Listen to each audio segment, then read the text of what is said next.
Bisa mulai Udah, kelasnya ya. Udah siap ya? Aku akan mulai kelasnya ya. Selamat sore semuanya. Makasih ya buat yang hari ini udah nyempetin join kelas sejarah lagi bareng sama aku. Untuk hari ini kita akan bahas tentang masa Orde Baru sampai Reformasi. Seperti yang udah aku sampaikan waktu materi sebelumnya. Oke, kita langsung bahas soal aja. Oke, untuk soal yang pertama ya teman-teman. Berakhirnya Orde Lama dan lahirnya Orde Baru ditandai dengan terjadinya peristiwa apa nih di bawah ini ada perumusan proklamasi, selanjutnya ada Sumpah Pemuda, yang C ada 30 G 30 SPKI, yang D ada pembacaan proklamasi, yang E ada Rengas Dengklok. Kira-kira berakhirnya Orde Lama itu tuh ditandai sama suatu peristiwa. Peristiwanya tuh apa? Sampai setelah peristiwa itu akhirnya lahirlah rezim baru, yaitu Orde Baru. Yang C ya. Yang C ya. Udah paham sih kalian ini pasti awal banget ya nggak sih? Oke, jadi jawabannya tuh benar ya yang C. Jadi peristiwa G30 SPKI atau Gerakan 30 September garis miring PKI itu menjadi akhir dari kekuasaan Presiden Soekarno karena peristiwa ini mengakibatkan lunturnya kepercayaan rakyat kepada Presiden Soekarno saat itu. Jadi waktu peristiwa G30 SPKI rakyat tuh apa ya? Udah luntur lah kepercayaan sama Soekarno sehingga akhirnya Presiden Soekarno harus digantikan dengan presiden yang baru pada saat itu, yaitu Presiden Soeharto. Jadi setelah G30 SPKI, Orde Lama selesai, terus lahir rezim baru, namanya Orde Baru. Gitu ya, teman-teman. Nih, tamat ya. Atau ada pertanyaan dulu nggak sampai sini? Sampai akhir dari Orde Lama dan awal-awal Orde Baru? Gak ada, Kak. Gak ada. Oke, kita lanjut ya. Sekarang lanjut ke nomor 2.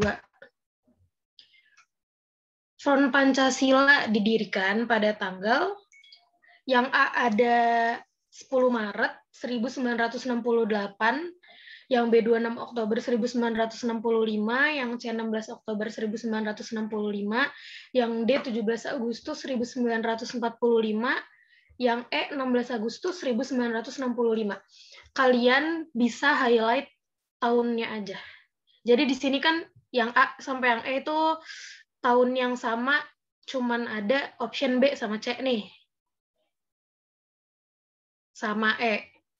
Nah, kira-kira rezim Orde Baru itu tuh mungkin nggak tahun 45? Nggak mungkin, Kak. Nggak mungkin, karena 45 kita kan udah merdeka nih. 68 itu, kalian ingat-ingat aja tahun 45 tuh kan kita udah merdeka nih. Pasti rezimnya pasti udah ganti nih. Nggak mungkin berarti kita bisa hapus option yang D. Jadi cara gampang kalian kalau misalnya mau milih jawaban tuh kayak gitu, kayak kalian lihat kata kuncinya. Kalau ini kata kuncinya ada di tahun. Jadi yang paling mungkin adalah yang tahun 65 nih. Yang B, yang C, sama yang E. Ada 26 Oktober, ada 16 Oktober, sama ada 16 Agustus. Kira-kira antara 26 Oktober, 16 Oktober, sama 16 Agustus 1965 jawabannya yang mana coba? Yang B, Kak. Yang B, 26 Oktober 1965. Ada jawaban yang lain nggak nih? Selain yang B. Aku lupa lagi nggak buka kolom chat. Siapa tahu ada yang jawab di kolom chat ya. Kalau misalnya kalian nggak bisa on microphone. Jadi tadi ada yang menjawab B. Selanjutnya nggak ada yang mau jawab lagi nih. Di antara B, C, sama E. Oke, yang B. Oke, udah ada 2 orang yang jawab yang B ya. Jadi langsung aja kita bahas. Oke. Peristiwa G30 SPKI ini mengakibatkan munculnya aksi-aksi pengutukan terhadap kekejaman pemberontakan PKI yang dipelopori kami, KAPI, KABI, KAWI, KAGI, DILL, yang kemudian sepakat membentuk Front Pancasila pada 26 Oktober 1965. Jadi jawabannya tuh yang B ya. Front Pancasila ini mengeluarkan tuntutan yang dikenal dengan nama Tritura. Tritura ini yang pertama isinya ada bubarkan PKI dan ormas-ormasnya, yang kedua bersihkan kabinet Dwi Kora atau unsur-unsur PKI, dan yang terakhir turunkan harga barang. Gitu ya teman-teman. Jadi Front Pancasila ini mereka lahir bersamaan dengan mereka menuntut, nama tuntutannya itu Tritura. Dan ini tuh ada tiga. Yang pertama itu Front Pancasila menuntut untuk PKI dibubarkan beserta ormas-ormas yang nggak beda jauh sama PKI lah. Selanjutnya membersihkan kabinet Dwi Kora dari unsur-unsur PKI pada saat itu, sama menuntut untuk menurunkan harga barang gitu ya teman-teman. Sampai Front Pancasila atau pembahasan yang ini kira-kira ada yang mau ditanyain dulu nggak? Ini partisipannya ada berapa ya? 42. Cukup sepi nih, biasanya rame. Lanjut ke nomor 3 atau ada yang mau ditanyain dulu? Lanjut, Kak. Lanjut, oke. Thank you ya. Kita lanjut ke nomor 3. Nomor 3. Keputusan membubarkan dan melarang PKI beserta organisasi masanya, serta perintah penahanan atas 15 menteri yang dinilai terlibat dalam G30 PKI merupakan isi teks dari yang A, Super Semar, yang B, Naskah Proklamasi, yang C, Undang-Undang 1945, yang D, Teks Sumpah Pemuda, yang E, Surat Perjanjian. Yang di chat ada jawab yang A. Selanjutnya ada jawaban yang lain nggak? Selain yang A. Yang A, Kak. Yang A. Merly. Oke, semuanya pada jawab A ya, nggak ada jawaban yang lain. Karena Naskah Proklamasi, kalian udah tahu itu nggak mungkin, Undang-Undang juga nggak mungkin, Teks Sumpah Pemuda juga nggak mungkin. Jawabannya berarti di antara A sama yang E. Nah, kita lihat nih jawaban mana nih, Super Semar atau Surat Perjanjian ya. Di chat, semuanya jawab yang A. Oke, kita bahas ya. Pada 11 Maret 1966, Soekarno memberi Soeharto kekuasaan yang tidak terbatas melalui Surat Perintah 11 Maret atau yang biasa disingkat tuh Super Semar ya, teman-teman. Jadi jawaban itu benar yang A. Tindakan yang dilakukan Soeharto setelah dikeluarkannya Super Semar antara lain pertama, membubarkan dan melarang PKI beserta organisasi masanya. Yang kedua, dikeluarkannya Keputusan Presiden nomor 5 tanggal 18 Maret 1966 tentang penahanan 15 menteri yang dinilai terlibat dalam gerakan 30 September garis miring PKI. Jadi nomor 3 jawabannya yang A ya, benar teman-teman. Sampai Super Semar, kira-kira ada yang mau ditanyain dulu nggak?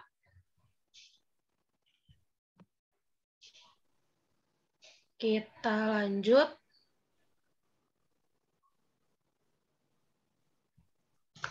Coba sebentar ya. Ini yang ditahan 15 menteri yang dinilai terlibat dalam gerakan 30 September garis miring PKI. Oke, ada pertanyaan nggak nih sampai sini? Enggak, Kak. Oke, berarti kita lanjut ke nomor 4 ya. Oke, nomor 4. Catur Karya merupakan suatu program kerja untuk mewujudkan stabilitas politik dan ekonomi yang dikerjakan oleh yang mana nih di antara 5 ini coba?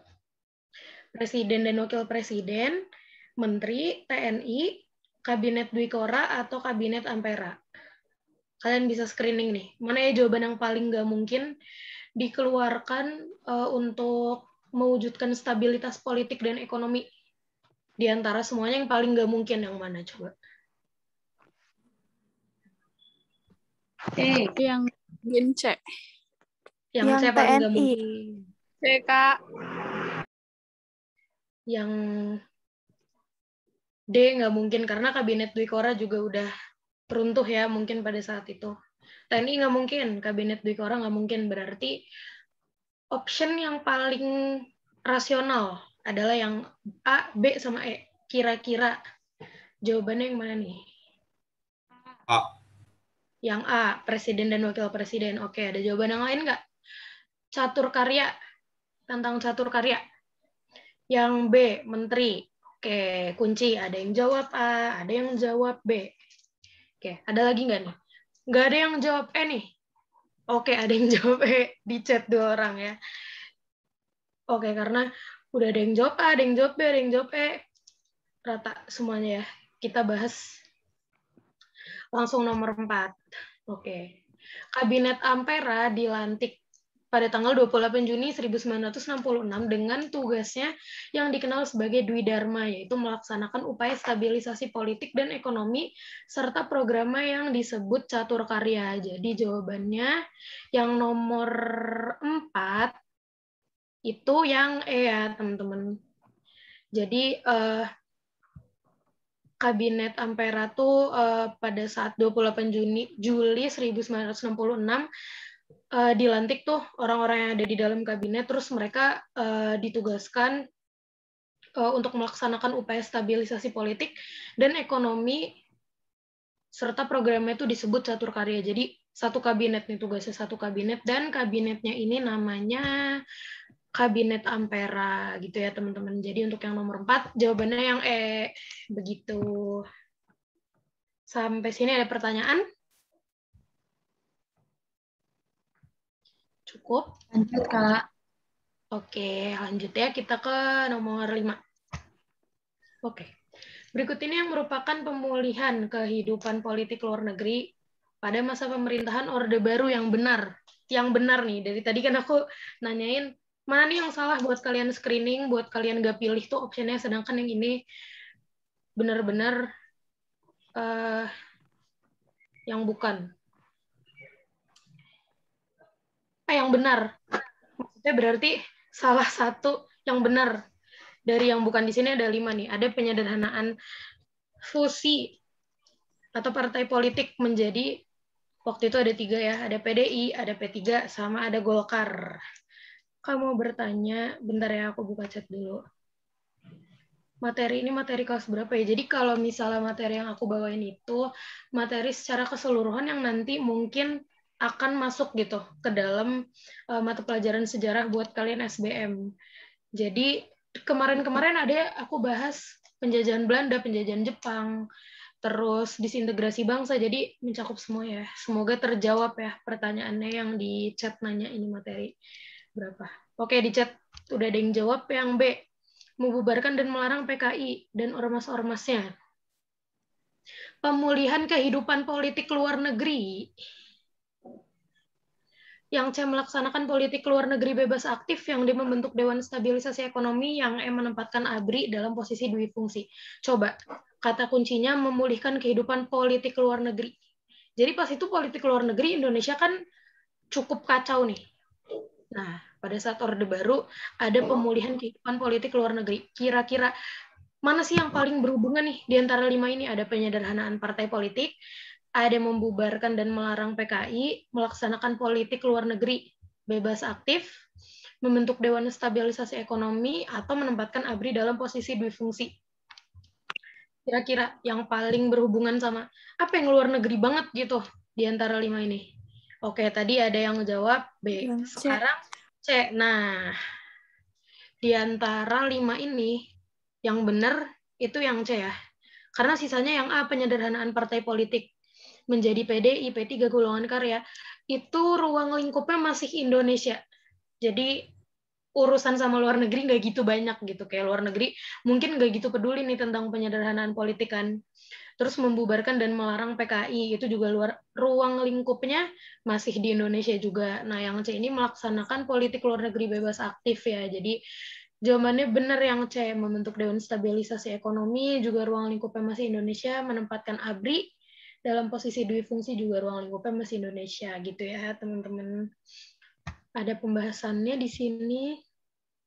Jadi dalam melakukan pemulihan kehidupan politik, pemerintahan pada masa Orde Baru melakukan pemulihan dalam politik luar negerinya dengan yang pertama, mengakhiri konfrontasi dengan Malaysia, melewati Jakarta Accord pada tanggal 11 Agustus 1966. Yang kedua, kembali masuk menjadi anggota PBB pada tanggal 28 September 1966. Selanjutnya membentuk jaringan kerjasama ASEAN tanggal 8 Agustus 1900, ketutupan chat. Sorry. 66, dan yang terakhir melaksanakan politik luar negeri bebas aktif. Jadi dari rangkuman yang ada di sini, jawabannya yang C ya teman-teman untuk nomor 5. Gitu. Jadi pemerintahan Orde Baru pada saat itu mau mulihin lagi lah kehidupan politik di Indonesia. Di Indonesia kan pasti udah ada nih programnya sendiri untuk memperbaiki politik di Indonesia. Akhirnya gimana caranya kita memperbaiki politik luar negeri gitu, menjalin hubungan antar negara dan segala macam. Akhirnya mereka mengeluarkan nih kebijakan, yaitu melaksanakan politik luar negeri bebas aktif. Jadi Indonesia udah tergolong bebas dan aktif gitu, melakukan menjalin kerjasama dengan luar negeri gitu, nggak kayak Orde Lama gitu. Oke, di chat ada yang nanya. Izin tanya, maksudnya menempatkan ABRI di posisi dui fungsi itu gimana ya? Oke, pertanyaan bagus. Kita bahas ya. Ini option yang E. Jadi gini teman-teman, pada rezim pada saat itu, TNI itu kan udah termasuk ke dalam perangkat negara gitu ya. Nah, pada saat itu tuh ada kebijakan namanya dui fungsi ABRI. Jadi ABRI itu dia bisa memangku 2 jabatan sekaligus, yaitu dia jadi tentara, dan satu lagi dia bisa jadi bupati, bisa jadi gubernur, bisa jadi, pokoknya mereka tuh merangkap jabatan lah sebagai TNI dan sebagai pejabat gitu. Dan pejabatnya itu apa aja, bisa jadi gubernur, bisa jadi bupati, wali kota. Nah, pada saat itu kasusnya terjadi di, siapa ya tokohnya? Aku coba bantu cari. Jadi pada saat itu ada kasusnya seperti itu.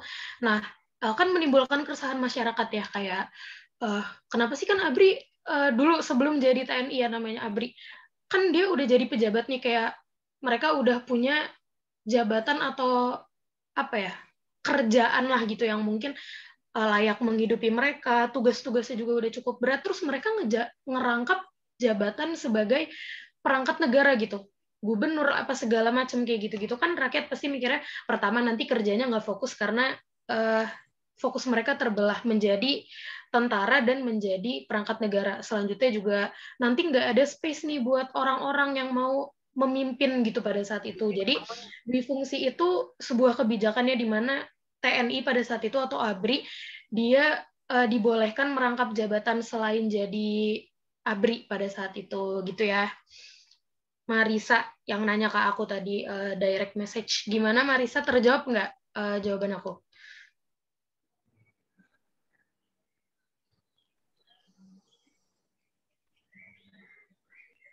Nggak bisa on mic ya? Ya Kak, jelas, makasih. Oke. Ini aku nyari,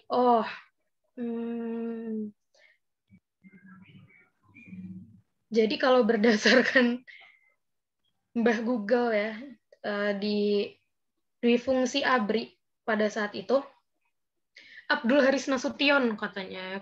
Abdul Haris Nasution tuh Nasution ya, yang kemarin kita bahas di Disintegrasi Bangsa, dia menjadi salah satu 7 jenderal yang menjadi sasaran tentara-tentara PKI pada saat itu untuk dibunuh, tapi akhirnya dia selamat. Jadi Abdul Haris Nasution ini merupakan penggagas dui fungsi ABRI pada saat itu ya. Gitu. Oke, udah jelas. Kira-kira ada pertanyaan semacam itu lagi nggak teman-teman nih? Terkait option yang lain gitu. Atau kita lanjut ke nomor 6. Ada pertanyaan? Lanjut, Kak. Oke, Merly. Lanjut nomor 6 ya. Oke. Sukses dalam melakukan swasembada beras merupakan salah satu bentuk kesuksesan pemerintahan Soeharto dalam bidang A. Politik, B. Sosial dan budaya, C. Pendidikan, D. Ekonomi, dan yang E. Infrastruktur. Swasembada beras itu tuh kegiatan apa coba? Ada yang tahu nggak swasembada beras itu apa? Sorry, aku mau ngambil sesuatu dulu. Yang D? Yang D itu jawabannya ekonomi.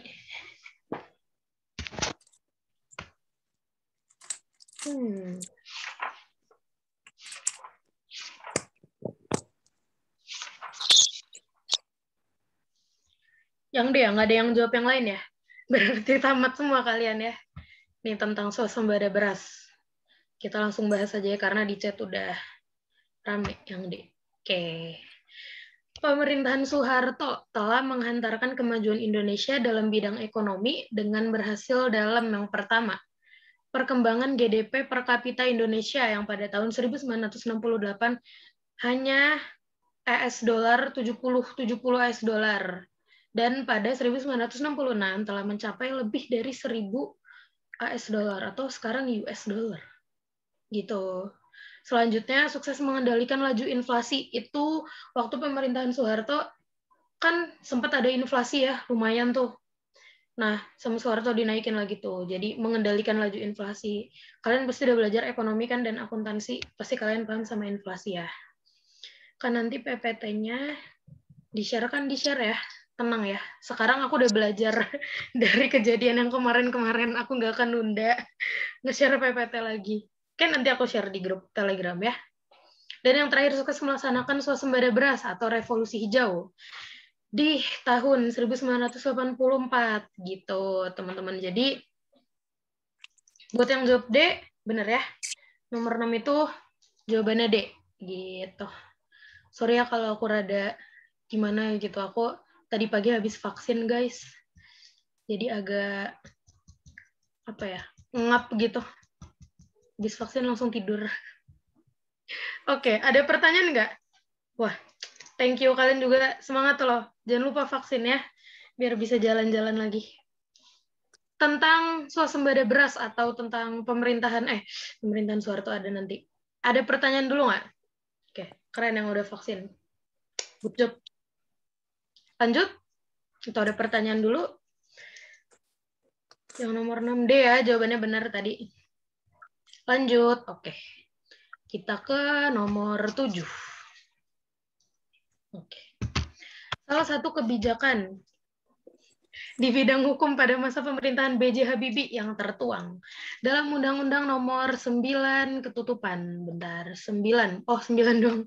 Yang tertuang dalam Undang-Undang Nomor 9 tahun 1998 adalah yang A, larangan berorganisasi, yang B, memperbaiki tatanan politik dan ekonomi, yang C, menjamin kebebasan berpendapat, yang D, mengurangi peran dui fungsi, yang E, membentuk kabinet. Dari semua option ini, yang merupakan kebijakan B.J. Habibie di bidang hukum. Coba, kata kuncinya. Aduh, aku pengen ini, nggak bisa lagi. Bidang hukum, coba aku tes deh, bisa nggak ya? Coba, ada yang tahu nggak nih? Kata kuncinya apa nih? Yang C. Kebebasan berpendapat. Oke, kebebasan berpendapat. Nih. Bisa. Keren. Bidang hukum, kata kuncinya. Bidang hukum B.J. Habibie. Kira-kira yang mana? Nih. Kalau misalnya kata kuncinya aja udah bidang hukum, berarti nggak mungkin memperbaiki tatanan politik dan ekonomi. Karena udah pasti bidang politik dan bidang ekonomi gitu. Berarti yang B, dah nggak mungkin. Larangan berorganisasi, itu bidang apa kira-kira? Berorganisasi kan apa ya? Sosial, betul. Sosial. Berarti bukan hukum. Oke, kita X. Yang A, yang B nggak mungkin. Mengurangi peran dui fungsi. Dui fungsi juga hukum ya, yang tadi aku jelasin. Membentuk kabinet. Kabinet itu kehidupan apa coba?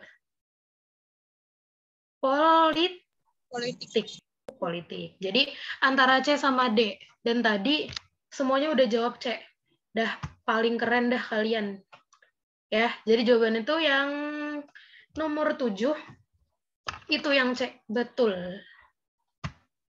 Jadi kita bahas. Berikut ini merupakan beberapa kebijakan B.J. Habibie dalam bidang hukum, di antara lain yang pertama, membebaskan tahanan-tahanan politik pada masa Orde Baru, Siri Bintang Pamungkas, Mohtar Pakpahan, dan lain-lain. Yang tadi kita bahas tentang mereka ini ditahan katanya terlibat dalam gerakan 30 S. Saya ketinggalan. Selanjutnya, menjamin kebebasan berpendapat sesuai dengan Undang-Undang Nomor 9 tahun 1998, dan yang C, mengeluarkan Undang-Undang tentang otonomi daerah, Undang-Undang Nomor 5 tahun 1974, Undang-Undang Nomor 22 tahun 1999. Menjamin kebebasan berpendapat. Emang sebelum Presiden B.J. Habibie, kebebasan berpendapat gimana coba? Ada yang tahu nggak? Ya dilarang. Gitu ya. Itu waktu presiden siapa coba sebelum Habibie? Soeharto. Soeharto, oke. Oke, bener ya. Jadi pada saat itu tuh kebebasan berpendapat tuh dikekang. Pada saat itu sengaja nggak bahas, takut. Jadi waktu kepemimpinan B.J. Habibie, akhirnya B.J. Habibie mengeluarkan undang-undang, pemerintahan pada saat itu mengeluarkan Undang-Undang Nomor 9 Tahun 1998. Dia menjamin kebebasan berpendapat gitu ya, teman-teman. Jadi jawabannya yang nomor 7. Betul yang C, nggak ada yang salah. Keren. Oke, ada pertanyaan dulu? Ada pertanyaan dulu nggak? Tentang B.J. Habibie.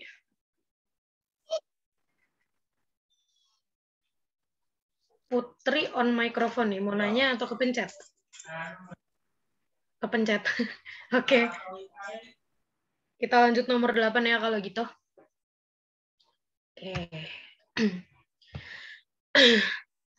Salah satu peristiwa penting yang terjadi pada masa pemerintahan B.J. Habibie yang terjadi di tanggal 1 sampai 21 Oktober adalah yang A, tragedi Semanggi 1, yang B, reformasi, yang C, kerusuhan Ambon, yang D, sidang umum MPR, yang E, demonstrasi. Kira-kira nomor 8 yang mana? Coba, tragedi Semanggi itu terjadinya waktu rezim apa coba?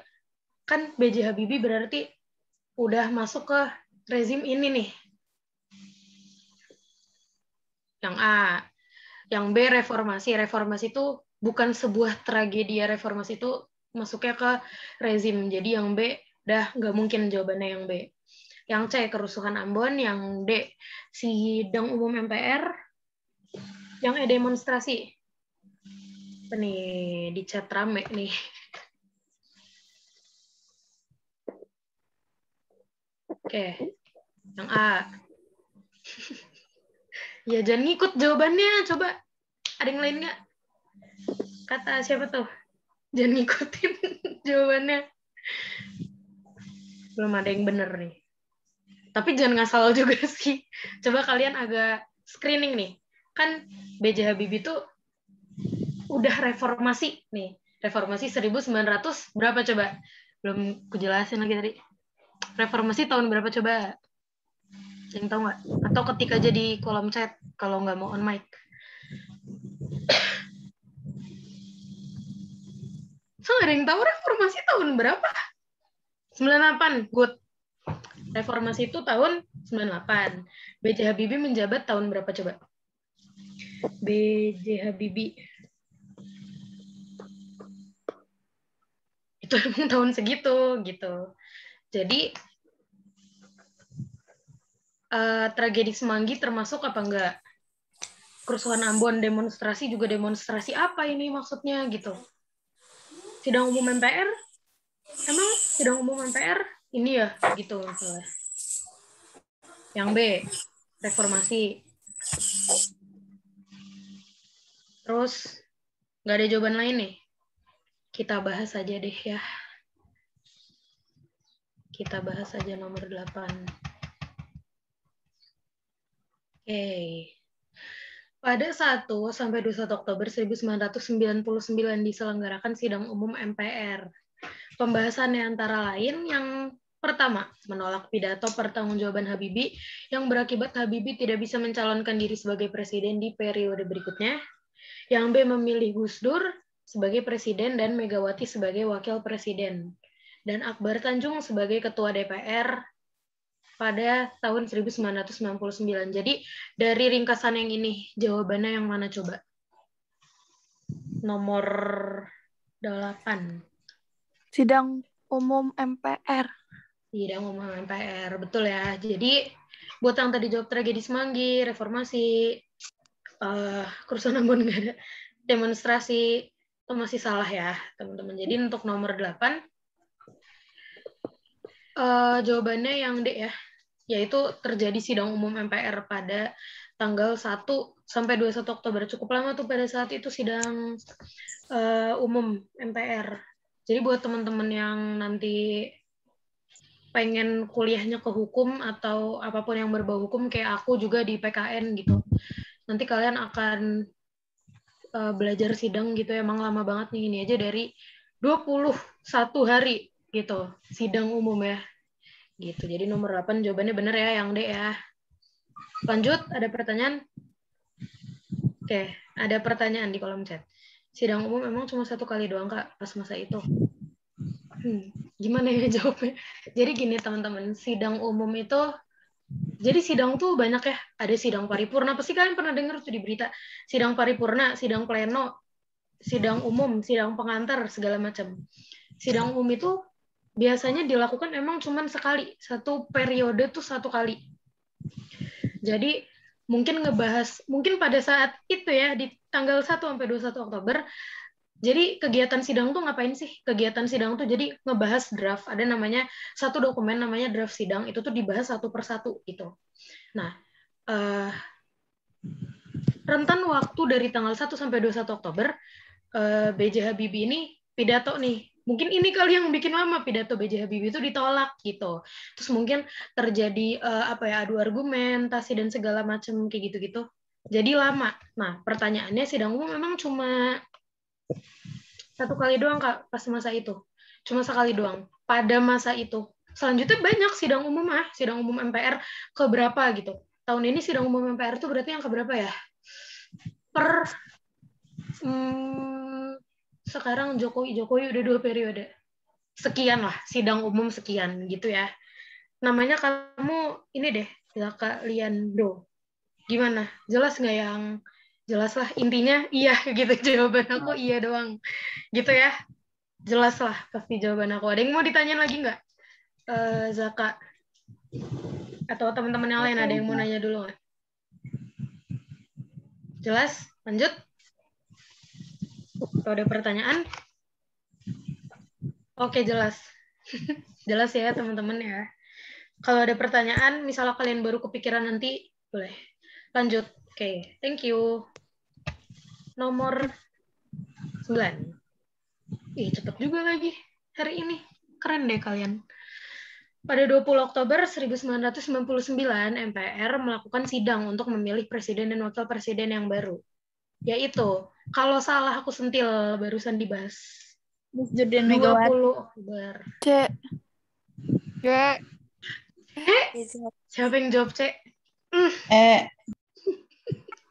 Sambil merem tuh. Jangan merem teman-teman, kalau belajar tuh melek gitu, fokus gitu ya, jangan tidur ya. Nggak apa, tapi aku juga sering kok kayak gitu, santai. Ya. Yang jawab C, aduh. Sakit banget hatiku kamu jawab C. Nggak bercanda. Santai. Jadi tadi kan di sini ya, 1 sampai 21 Oktober. Pertanyaan selanjutnya, 20 Oktober. Nah, di rentan waktu segitu ada pemilihan presiden pas itu gitu. Belum ada pemilu pada saat itu, masih musyawarah. Jadi sebenarnya nih teman-teman, pemilihan suara sistem pemilihan suara terbaik itu ada jatuh pada sistem musyawarah ya. Jadi pada saat itu milih presiden itu belum pemilu. Jadi masih musyawarah, dan pada saat 20 Oktober 1999 dihasilkan presidennya yang Gus Dur dan Megawati. Itu pembahasannya di nomor sebelumnya. Jawabannya yang ya. Nggak ada jawaban yang lain dah salah. SBY dan JK waktu aku SD. Waktu aku SD. Kalian juga SD kan pasti. Jokowi, JK kemarin. Soeharto udah lewat ya. Habibie sebelum ini. Jadi jawabannya yang ya. Oke, pembahasannya sih. Zaka nanya lagi. Berarti pemilihan kabinet parlemen itu bukan memilih presiden ya? Yang mana? Coba agak dielaborasi lagi pertanyaannya. Berarti pemilu yang kabinet parlemen itu, parlemen apa nih coba? Parlemen apa nih, Zaka? Kamu? Yang Burhanuddin itu, Kak. Kan pernah ngadain. Burhan apa siapa ya? Apa setelahnya? Kan pernah ngadain pemilu, Kak. Oh, yang berarti jauh banget sebelum ini nggak sih? Yang kamu tanyain itu yang itu ya? Oh, Iya, maksudnya itu jadi, bukan memilih presiden ya, Kak? Itu tuh jadi milih presiden. Jadi gini teman-teman, Bentar-bentar, sorry. Pemilu pertama itu diselenggarakan pada tahun 1955.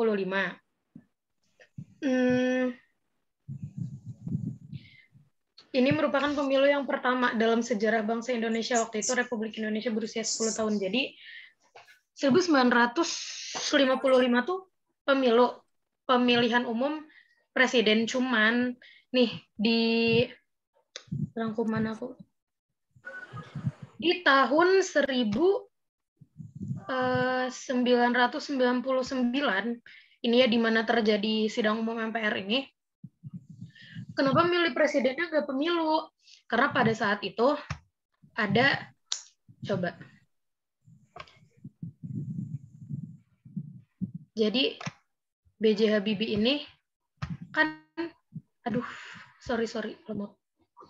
Jadi setiap presiden habis memimpin gitu, ada yang namanya LPJ. Kayak kalian kalau OSIS ada kan LPJ-an gitu, lembar pertanggungjawaban. Nah, Habibie ini LPJ-nya tuh ditolak gitu pada saat itu, kayak pidatonya kurang gitu.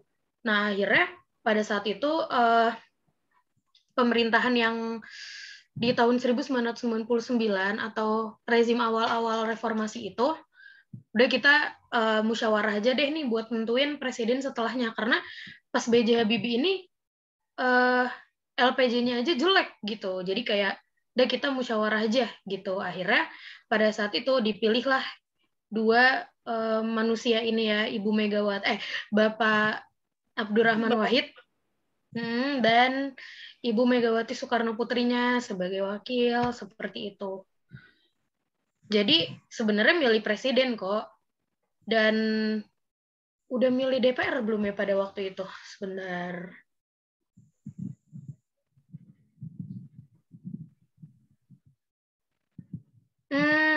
Anggota DPR.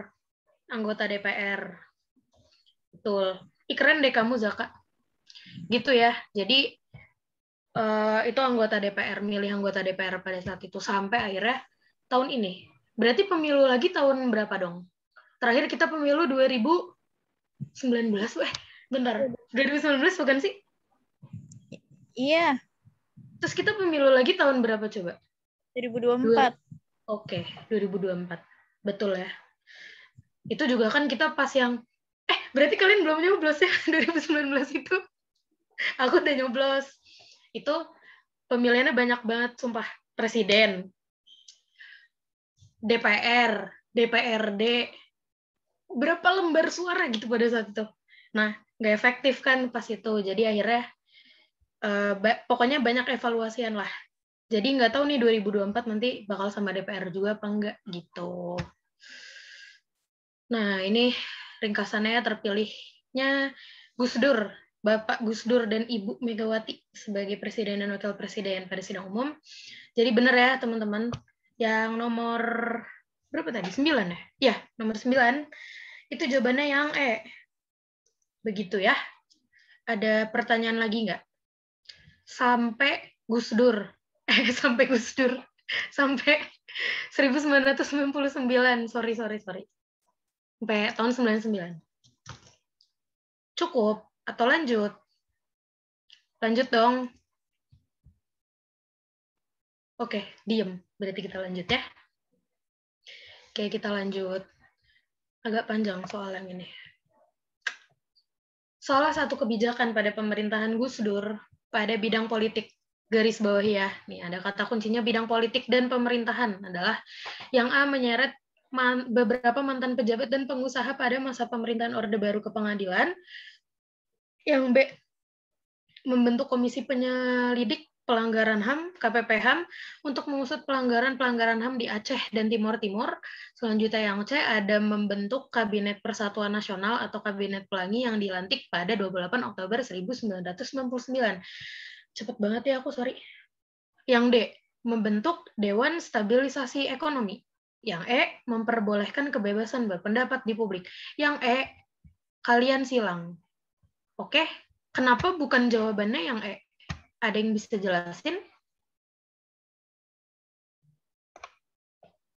Kenapa di gini? Yang E, enggak ya? Yang itu karena waktu B.J. Habibie. Betul. Yang udah nggak mungkin. Membentuk Dewan Stabilisasi Ekonomi. Itu bidang apa tuh? Dewan Stabilisasi Ekonomi. Ekonomi. Ekonomi. Silang juga nggak mungkin. Itu cara gampang kalian screening option jawabannya teman-teman. Kalian pilih mana yang paling nggak mungkin jawabannya. Jadi yang D nggak mungkin. Udah kalian gampang nih milihnya A, B, atau C nih. Yang C di chat, di kolom chat banyak yang C. Ada jawaban lain selain yang C, membentuk komisi penyelidik pelanggaran HAM atau menyeret beberapa mantan pejabat dan pengusaha pada masa pemerintahan Orde Baru. Kalau yang di rumahnya ada yang udah azan, bisa bilang aku ya, nanti aku berhenti sebentar dulu. Dikit lagi kok, 4 soal lagi kok. Kalau udah azan ya bilang ya, Kamali soalnya.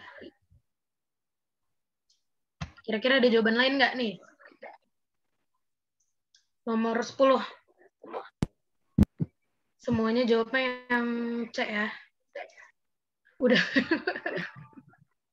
Oke, getol ya lu, Zaka. Iya, dibahas deh. Kirain kan ada yang lain gitu. Oke. Berikut ini adalah kebijakan-kebijakan yang dikeluarkan pada masa pemerintahan Gus Dur di bidang politik dan pemerintahan antara lain. Yang pertama ada membentuk Kabinet Persatuan Nasional atau Kabinet Pelangi yang dilantik pada 28 Oktober 1999. Jadi jawabannya yang C. Selanjutnya membubarkan Departemen Penerangan dan Departemen Sosial serta membentuk Departemen Kelautan. Yang ketiga, melakukan reshuffle kabinet dan pencopotan pejabat-pejabat militer.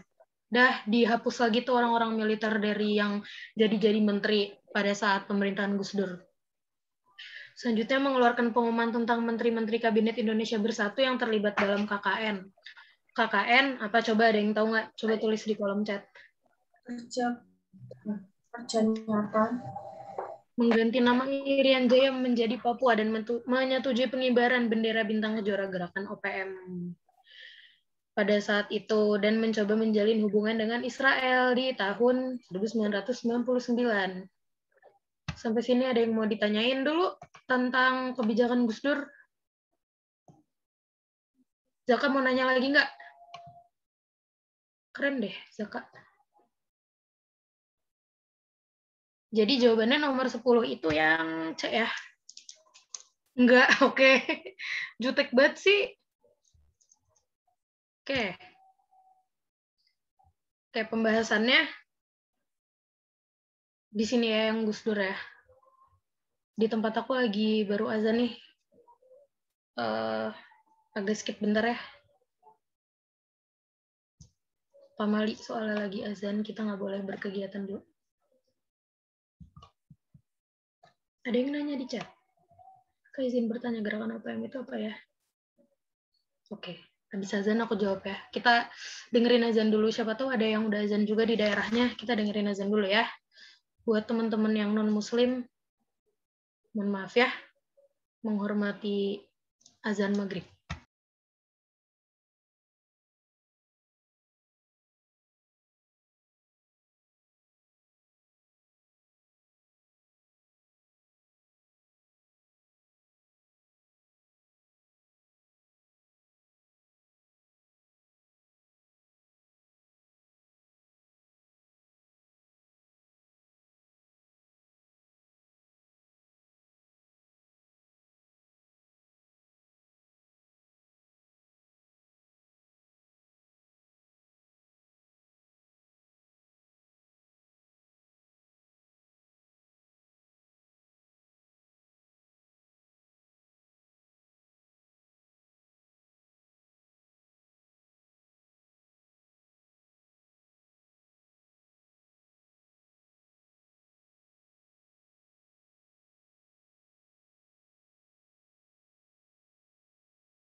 Oke, azannya udah selesai belum di daerah kalian? Di aku soalnya udah nih.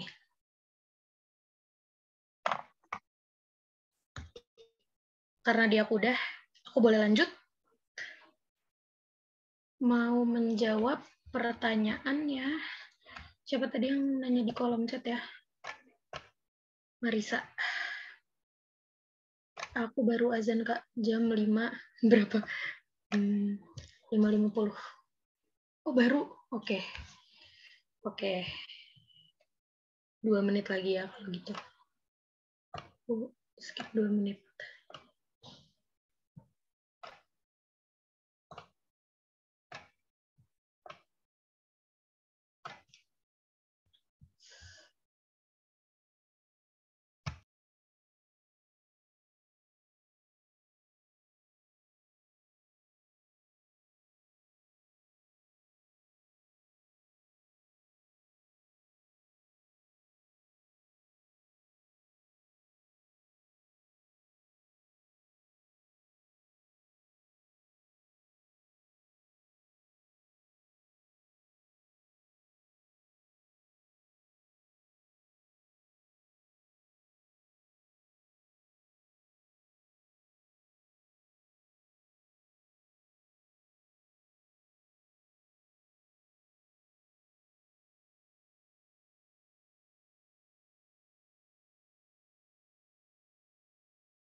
Oke, apakah azannya udah selesai?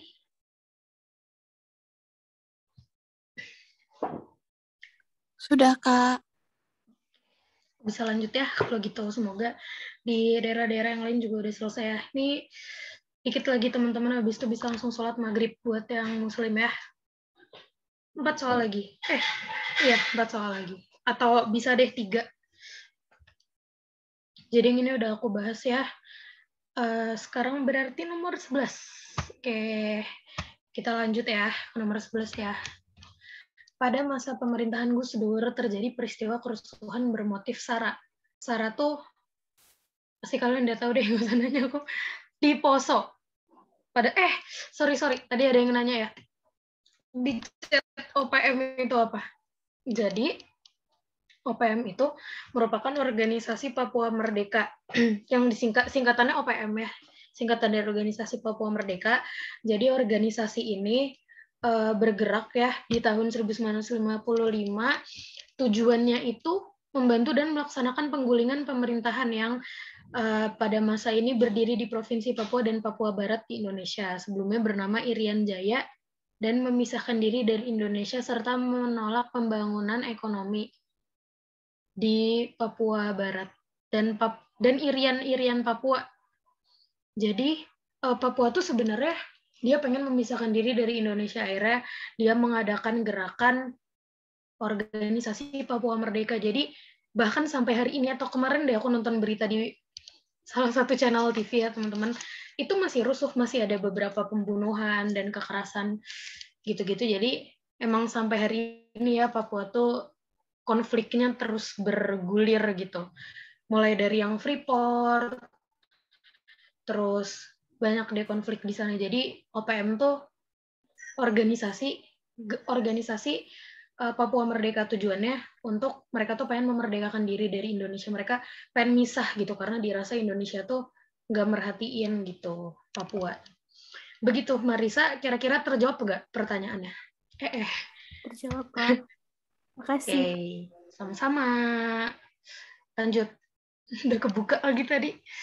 Pada masa pemerintahan Gus Dur, terjadi peristiwa kerusuhan bermotif SARA di Poso. Pada tanggal yang A 17 Agustus 1946, yang B 17 April 2000, yang C 17 Mei 1999, yang D 17 Maret 2000, yang E 17 September 2000. Yang jawabannya paling nggak mungkin di antara 5 ini.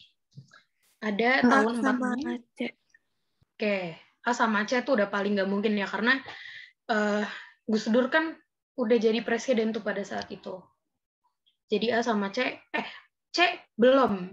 Jadi A nggak mungkin dan yang C nggak mungkin. Paling mungkin itu yang B. Yang D sama yang E. Kira-kira di antara B, D, sama E yang mana coba? 17 April, 17 Maret, atau 17 September? Coba.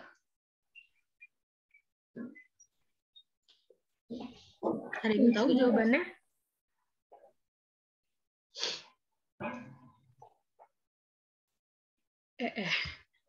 Oke. Kita bahas langsung aja.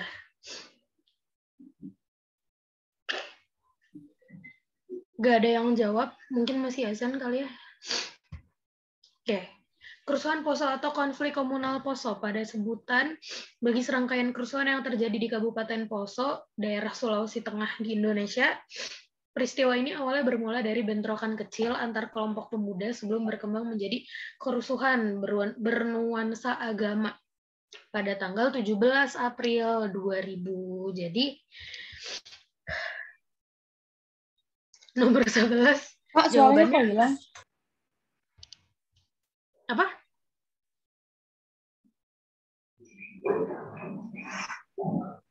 Suaraku ada kan? Ada. Oke. Jadi kayak hilang-hilang gitu.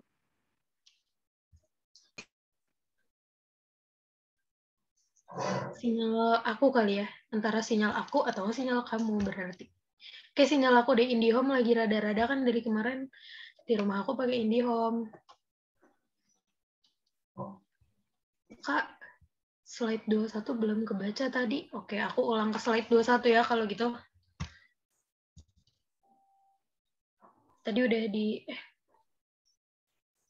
Oh iya lagi. Oh ya, tadi baru jawabannya doang ya? Maksudnya baru option yang pertama, belum sampai terakhir. Oke. Udah tahu. Tapi boleh deh difoto bagi yang mau moto ini. Soalnya seingatku tadi, soalnya ada yang nanya OPM di Irian Jaya gitu. PPT-nya dibagiin kan Kak? Dibagiin ya. Don't worry. Nanti dibagiin di grup. Aku nggak akan ini lagi. Aku takut soalnya ditagihin kalian di DM IG. Oke, nanti dibagiin ya PPT-nya, tenang. Di grup yang di Telegram. Ada yang belum join nggak? Yang belum join, boleh DM aku ya ntar. ID tele apa, Kak? Nanti DM aku aja ya di IG. Aku kasih link grupnya. Panisha PR. DM aja, nggak apa-apa. Nggak usah di-follow, nggak apa-apa, DM aja. Nanti aku kasih linknya yang belum join grup Telegram ya. Nanti ada PPT materi-materi lain juga ada di grup itu ya. Oke. Berarti tadi kan udah tuh nomor 11 ya, udah aku bahas. Selanjutnya kita ke nomor 12. Oke. Sidang perkara pidana Soeharto yang pertama dilaksanakan pada tanggal 30 Agustus 2000, tahunnya 2000 semua. 30 Agustus, 30 September, 31 Maret, 31 Agustus, atau 31 September. Sidang perkara pidana Soeharto terjadi pada tanggal berapa coba Soeharto pada saat itu? Ada yang tahu? Sidang perkara pidana Soeharto nomor 12. Coba. 30 Agustus, 30 September, 31 Maret, 31 Agustus, atau 31 September? Kalau masalah tanggal udahlah. Oke, Zaka. Ini tanggal tuh sebenarnya nggak gitu krusial sih. Maksudnya seada-adanya tuh paling kayak soal yang tadi gitu, beda tahun gitu. Jadi kalian bisa screening. Kayak karena kata Zaka dah lah ya, kalau tanggal gitu. Jadi aku bahas aja. Biar cepet kalian yang mau sholat maghrib juga kan ya. Satu soal lagi aja deh. Kesian, kalian capek kan? Dan mau sholat maghrib. Pada masa pemerintahan Presiden Abdurrahman Wahid atau Gus Dur, ia membuka kembali pemeriksaan kekayaan Soeharto dan kemudian menjadi tersangka pada tanggal 31 Maret. Jadi 31 Maret itu ditetapkan sebagai tersangka. Kemudian pada tanggal 31 Agustus 2000, Soeharto tidak hadir dalam sidang pengadilan pertamanya mengenai kasus penyalahgunaan dana yayasan sosial yang didirikannya. Begitu teman-teman. Jadi jawabannya yaitu yang D ya. Jawabannya yang 31 Agustus, tapi pada saat itu Soeharto nggak hadir, jadi udah deh gitu ya. Kayak kalau Soeharto aku skip, kalian kalau mau nanya DM aja, oke? Lanjut ke nomor 13 terakhir ya, padahal masih ada satu nomor lagi nih.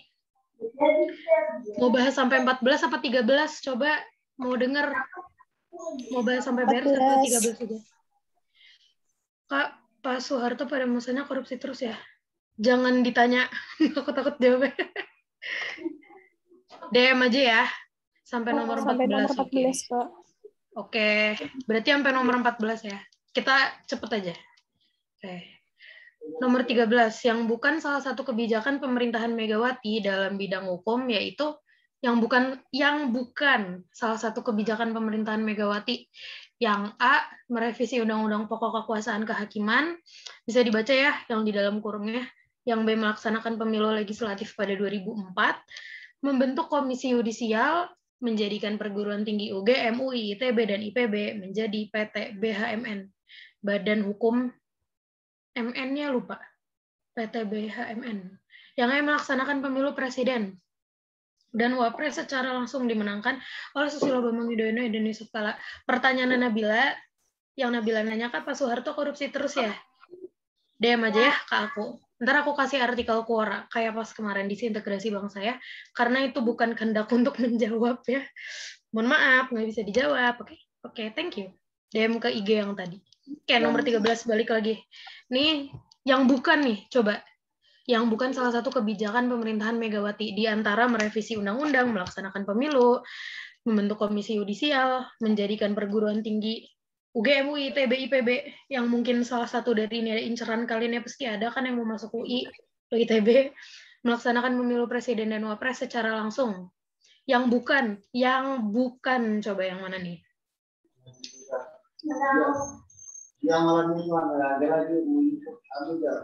Ada yang bersuara tapi kurang jelas.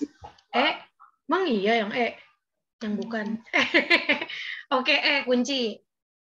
Kata Zaka melaksanakan pemilu itu bukan. Lanjut, ada yang mau jawab lagi?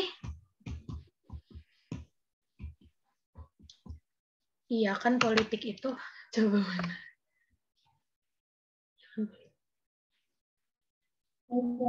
Oke, yang E itu bidang politik. Yang C politik juga. DA.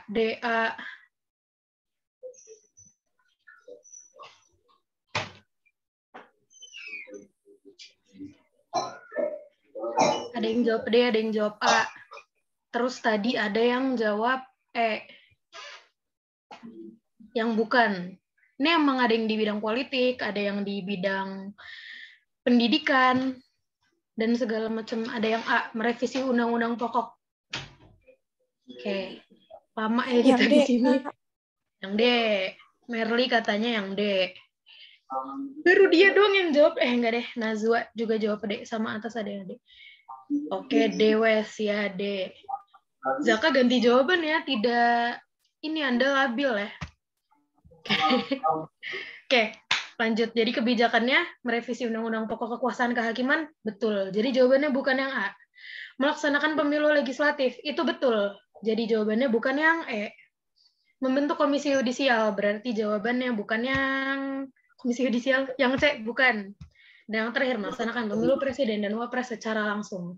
Jadi yang bukan adalah menjadikan perguruan tinggi UGM, UI, ITB, IPB menjadi PT BHMN. Jadi ini tuh udah mah bidang pendidikan dan bukan kebijakannya Megawati pada saat itu.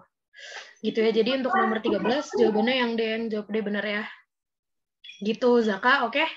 Dan Nazwa dan atas lagi ada yang jawab deh ya. Keren kalian benar. Oke, nomor terakhir 14. Karena pada minta sampai nomor 14. Salah satu bentuk menjalankan hubungan kerjasama luar negeri dan politik bebas aktif untuk kepentingan nasional di era SBY. Di era SBY adalah yang A, menyelenggarakan pemilu kepala daerah secara langsung dipilih oleh rakyat, yang B, menertibkan bisnis-bisnis yang dikelola militer, yang C, melaksanakan pemilu legislatif pada tahun 2004, yang D, bersama Malaysia telah mendorong diselenggarakannya KTT darurat OKI di Kuala Lumpur yang menghasilkan deklarasi yang mendesak PBB untuk segera menghentikan konflik di Libanon, dan yang terakhir, menjamin kebebasan berpendapat. Yang D. Terus kebijakan siapa, Kak? Oh, itu pertanyaan yang tadi ya. Itu kebijakan siapa? Aku belum sampai situ sih, bahas tentang perguruan tinggi negeri yang akhirnya jadi PT BHMN itu. Coba nanti aku cari tahu ya. Kamu coba DM aku, nanti aku jawab di IG, oke? Yang D. Tadi juga Merly bilang yang D. Merly D. Terus yang panjang biasanya itu jawabannya ngaco lu, Zaka. Enggak. Sebenarnya gini. Kebetulan ini emang jawabannya yang D gitu ya. Jadi karena nggak ada jawaban lain selain D, semuanya pada jawab D. Jadi bener ya. Jawabannya yang D, tapi yang dibilang Zaka itu nggak 100% benar. Jadi nggak semua yang panjang tuh benar gitu. Kayak gitu ya. Jangan gitu Zaka, oke? Dibaca ya. Nanti optionnya jangan pilih, dah mana yang paling panjang aja deh. Berarti yang benar itu, oke? Jangan gitu ya.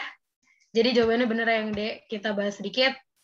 Masa pemerintah SBY menerapkan kerjasama luar negeri bebas aktif yang dimana diwujudkan dalam yang pertama menyelenggarakan konferensi tingkat tinggi Asia Afrika tahun 2005, mengambil langkah-langkah proaktif untuk mengakhiri agresi Israel atas wilayah Libanon dengan mengirimkan pasukan perdamaian ke Libanon. Pada saat itu jadi TNI ada yang terbang ke sana ya, buat perdamaian. Dan yang terakhir, yaitu jawabannya yang D ya. Bersama Malaysia telah mendorong diselenggarakannya KTT darurat OKI di Kuala Lumpur yang menghasilkan deklarasi yang mendesak PBB untuk segera menghentikan konflik di Libanon. Gitu teman-teman. Ada pertanyaan dari Orde Baru sampai Reformasi karena tadi banyak yang aku skip pertanyaannya. Ada yang mau ditanyain dulu nggak? Minta PPT-nya boleh. Ntar di Telegram ya dikirimin. Untuk PPT jangan khawatir. Link eval.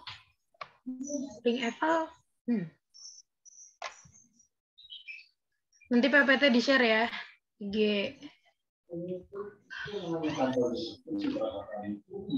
Tadi jangan-jangan kesannya ke orang doang lagi. Nih ya IG-nya. Boleh di DM aja. Belum join grup. Yang belum join grup atau ada pertanyaan yang belum terjawab, boleh DM aku aja. Ntar aku jawab. Terus nanti aku DM. Gimana caranya? DM aku aja ya. Nanti aku kasih linknya, kalian bisa join, oke? Jadi, pertanyaan aman ya? Nggak ada yang mau ditanyain ya? Oke, karena pembahasan kita udah selesai dan waktunya juga udah habis, sudah lebih. Jadi, sekian aja tentang materi Orde Baru sampai Reformasi. Nanti ketemu aku lagi tuh di materi setelah Perang Dunia 1-2, pokoknya Perang Dunia 1-2 nanti dibahasnya sama Kak Sylvia, oke? Kak, itu grupnya grup terjago apa grup khusus sejarah? Itu grupnya Soshum. Jadi ada blank kan, ada sejarah, ada sosiologi, ada ekonomi gitu ya. Jadi grup sosum. Makanya humble banget, thank you. Ketemu lagi sama aku, makanya ntar kelas aku 1 lagi abis ini ya. Tapi kalian misalnya mau ngobrol-ngobrol sama aku boleh di IG. Apa gitu, nanya-nanya kuliah santai. Tapi untuk ini nggak ada yang mau ditanyain ya, kita tutup dulu. Oke, jadi sama-sama Zaka. Jadi oke, makasih buat teman-teman yang udah join ya, malam ini keren deh. Selamat istirahat, jangan lupa vaksin, makasih juga udah ikut kelas aku. Sekian, selamat malam, selamat istirahat. Assalamualaikum warahmatullahi wabarakatuh. Bye-bye. Waalaikumsalam, makasih Kak. Waalaikumsalam. Makasih, Kak. Ketemu lagi ya sama aku. Makasih ya Kak. Sama-sama. Kakak nanti Bye-bye. aku follow di fallback ya. Udah DM, Boleh, Kak. boleh.